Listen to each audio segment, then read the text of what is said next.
Всем привет!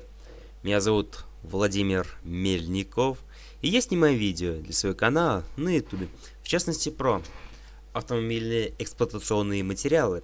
Сегодняшняя тема — лакокрасочные материалы. Речь пойдет в целом о такой теме, как лаки, краски.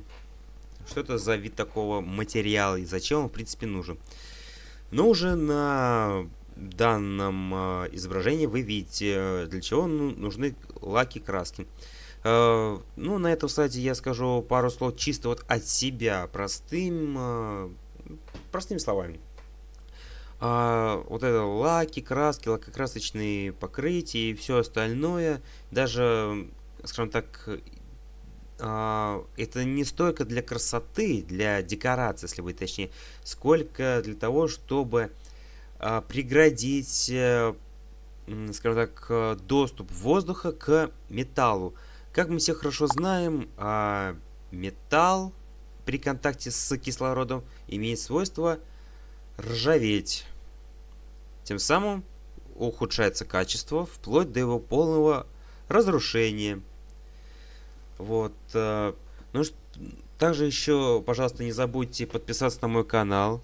Пишите комментарии об этом видео, о моих предыдущих видео. Также, может, какие-то есть замечания или предложения. Пишите, с удовольствием буду их читать, анализировать и учту в будущем. Также не забудьте поставить лайк этому видео. Мне будет очень приятно. Также не забывайте добавляться в различные ко мне соцсети. Я лично этому буду рад. Я есть на Ютубе, в ВКонтакте, в Инстаграме и в других соцсетях. Также обратите внимание на мои подсказки, которые всплывают периодически в видео. В начале, в середине и в конце видео. Также, пожалуйста, не забудьте поставить колокольчик, чтобы не пропустить мои новые видео. Ну что ж, а теперь переходим к основной части данного видео. Это уже, скажем так, более научно аргументированное понятие лакокрасочные покрытия. Лакокрасочные материалы — это жидкие составы, которые после нанесения на поверхность детали тонким слоем высыхают, образуют пленки, которые должны иметь прочное сцепление с поверхностью. Для образования прочного сцепления пленки с поверхностью детали необходимо обеспечить смазочные и адгезию. Что такое адгезия? Адгезия — это сцепление поверхности разнородных твердых и жидких тел. По сути, как соединение, только в жидкостном материале. Эти условия поводят к тому, что капля краски нанесена на окружающую поверхность будет растекаться, образуя пленку, препятствуя к поверхности. Основные моменты лакокрасочного покрытия — это пленкообразующий пигмент. Если кому это интересно, могу прям целое видео.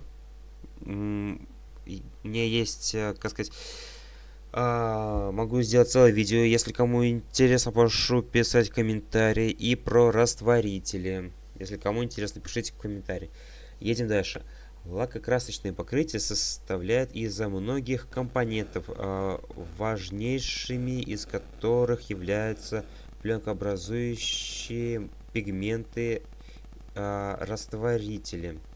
В качестве пленкообразующих используют преимущественно синтетические, в смысле искусственные материалы, также растительные масла, битумы, эфиры и так далее.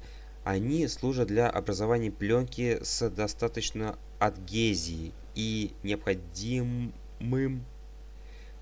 служебными свойствами, важнейшим из которых является сопротивление воздействующих климатических факторов. Вот, это, скажем так, тема является, скажем, такой базовой основой, скажем, самые азы.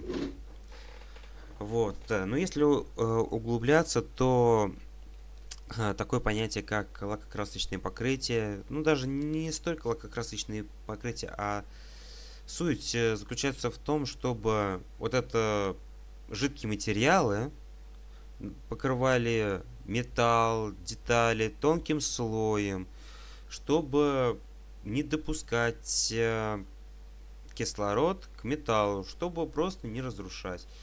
А, по всем правилам, конечно, если нужно покрывать вот всю машину, пускай даже не в цвет, но, как сказать, помимо вот это цвета машины, там еще что-то, вот, нужно еще покрывать там грунтовкой, битумами, эфирами, для того, чтобы не допустить кислород к деталям, тем самым, чтобы не разрушался структура машин, деталей и так далее. Вот. Ну, впрочем, на этом все. Тема, конечно, видео было короткой, но тем не менее очень важной. Так что, если кому-то это интересно, пишите комментарии, чтобы, ну, чтобы, может, кому-то интересно, я продолжу эту тему развивать дальше. Вот. Также прошу не забывайте подписываться на мой канал, пишите комментарии, ставьте пальцы вверх, добавляйте ко мне в различные соцсети, обращайте внимание на подсказки в видео и поставьте, пожалуйста, колокольчик, чтобы не пропустить мои новые видео. А также обращайте, пожалуйста, внимание на в соцсети, в которых я нахожусь. Я сейчас там, скажем так, ну, более активно, поэтому можно что-то и для себя интересно подчеркнуть. Ну а на этом все. Всем спасибо и до новых встреч.